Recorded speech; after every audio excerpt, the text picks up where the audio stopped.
Hey guys, so just got back from the comic book store. First time I've been in probably a month, I want to say. I'm guesstimating.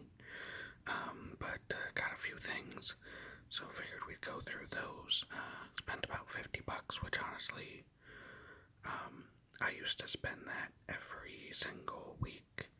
So, cutting back quite a bit, just honestly running out of room to be storing these things.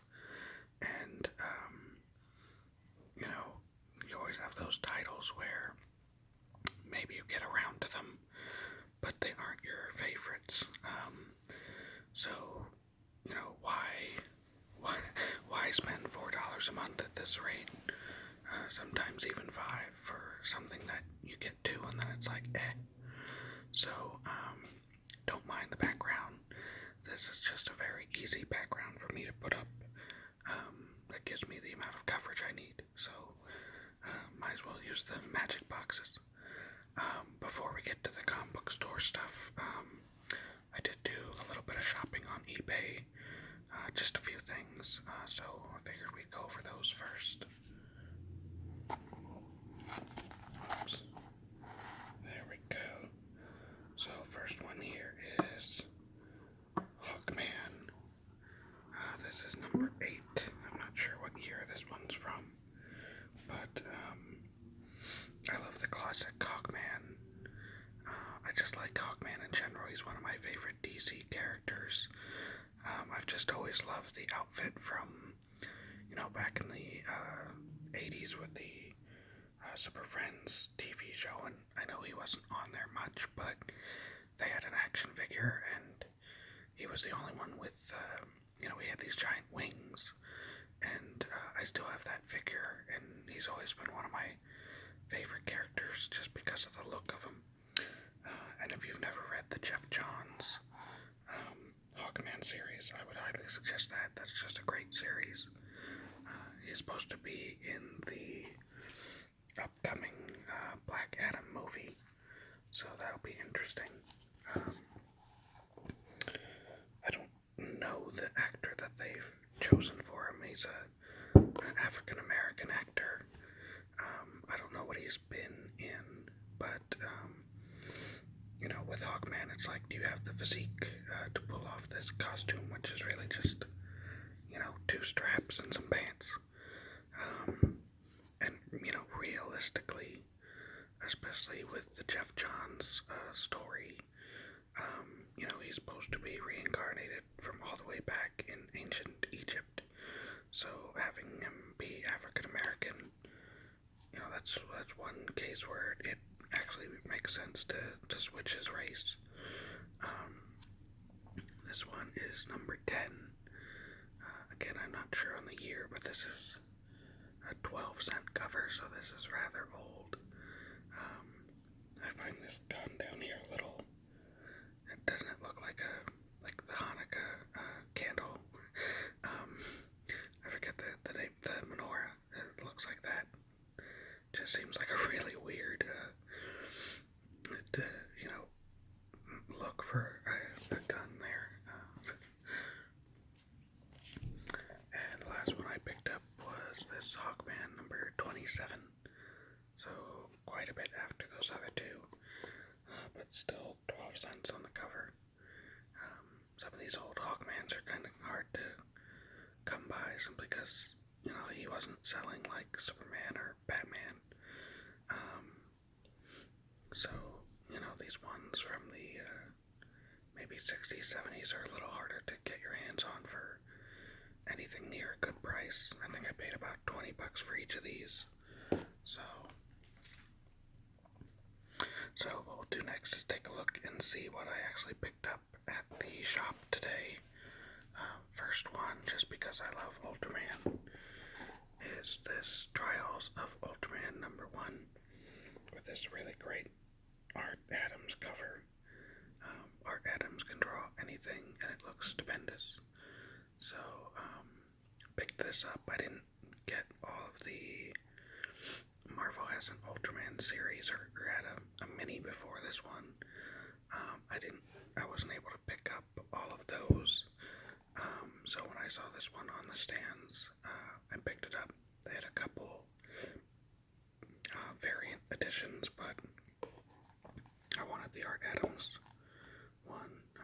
something under the bag. I'll have to get that. Let's see. Next up we have Usagi Yojimbo, number 18. Looks like this is the last part of the Tengo War story. I can't remember if I read the first part.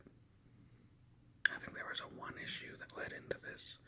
I think I have Tengu War number 1 sitting in my pile to read.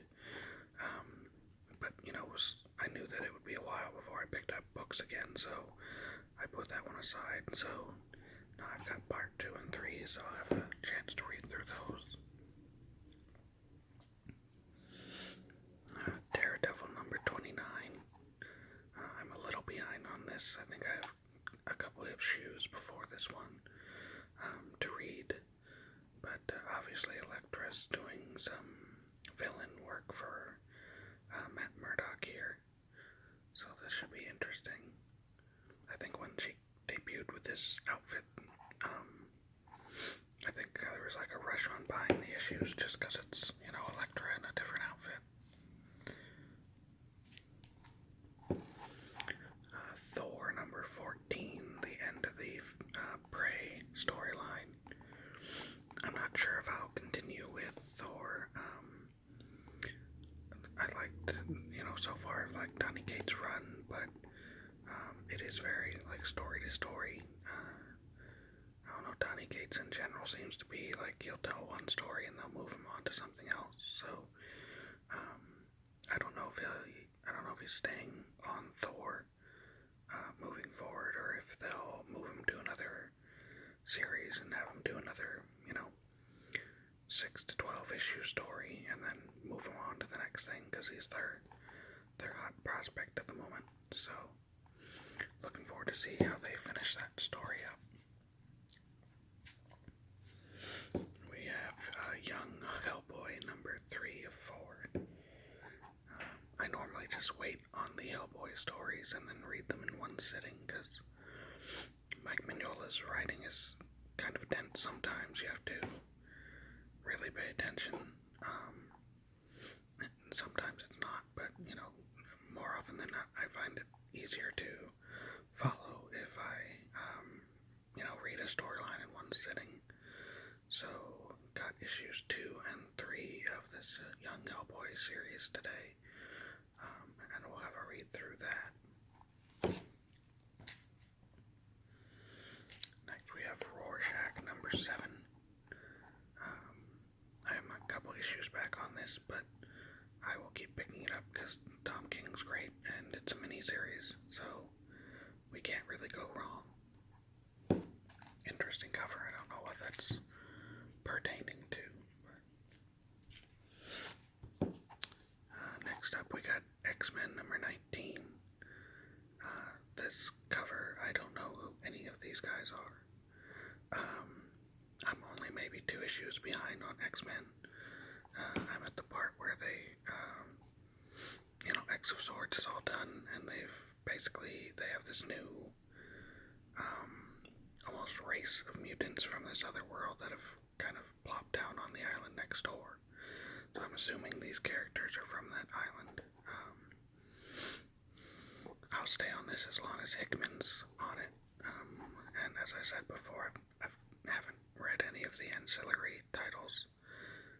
I'm sure Hickman has a little bit of a hand in them, but he's not, writing most, if not any of them. So, I love Hickman's work, so him on X-Men was a great idea, and I'll pick that up for as long as it goes for. Let's see, this is issue 2 of the Young Hellboy story. So got that. Looks like he's going to it says Hidden Land. Looks like it's a Savage Land ripoff to an extent. With this T-Rex and this kind of Shayna the Jungle Girl type of character here. So that'll be interesting. I wish Mignola did more interiors nowadays. I basically just have him doing the writing and maybe a cover here and there. But, Batman Catwoman number 4. I haven't read any of these issues yet. Oh god, topped that, but Tom King continuing his Batman story, and honestly, the regular Batman titles right now I'm not really too interested in. They have Tinian on Batman, and then they brought in somebody new for Detective Comics, and I didn't recognize the name. And also on Detective Comics, they now have a backup story with, was it? I don't even remember who. I think it's a new character, but they've bumped up the price to like $4.99 for Detective Comics, and I'm not paying for a new, a new team plus backup story. I remember when they did, I remember 1 year later, after the New 52, they had that jump forward in time. And I remember back then they tried their hand at those backup stories and increasing the price by like $1. It failed miserably because the backups were just never, they weren't anything that anybody wanted. So it'll be interesting to see if this round of backup content kind of suffers the same fate in the end. See, we got Strange Adventures number 9. This is getting towards the end of this mini-series. This is a 12-issue mini-series by Tom King. I'm getting worried for Adam Strange's daughter. At the beginning of this series, they made it clear that she was deceased and she had died during some sort of space war conflict. And now we're getting to the point in the story where realistically something's gonna happen to her, and they're kind of hinting at Adam Strange being the person who does something, so this will be interesting. I didn't like Tom King's, I forget the name of that series. It was Heroes in Crisis, the one where Wally West ends up being the killer of all those heroes at the Crisis Center. So I'm kind of worried that this is going to be the same thing for Adam Strange. Like, it's going to be that he has, like, some form of PTSD, and that he ends up, doing something to his daughter, maybe in a fit of rage or a flashback. So I kind of worry that that's where this is headed. Hopefully not, but let's see, we have Usagi number 17. Very different cover for Usagi, because normally it has the banner up here, but I guess it's after a Frank Frazetta cover. I think I know some of my Frazetta, but I don't recognize this particular image. I'm thinking it's probably a Conan cover, but like I said, I have Tengu War Part 1, 2, and 3 now, so I'll get around to reading these. And last but not least, we have Thor number 13, which is the penultimate issue. We already saw the cover to number 14. So, and the covers for these, I think it's Coipel, and he's great. The interiors are a different guy, but the covers for Thor recently have been just, like, you look at the cover and you're like, yes, I do need that very much, thank you. So, they should have this guy doing some Conan covers. But that's it for today, guys. Hopefully we'll be able to read some of these upcoming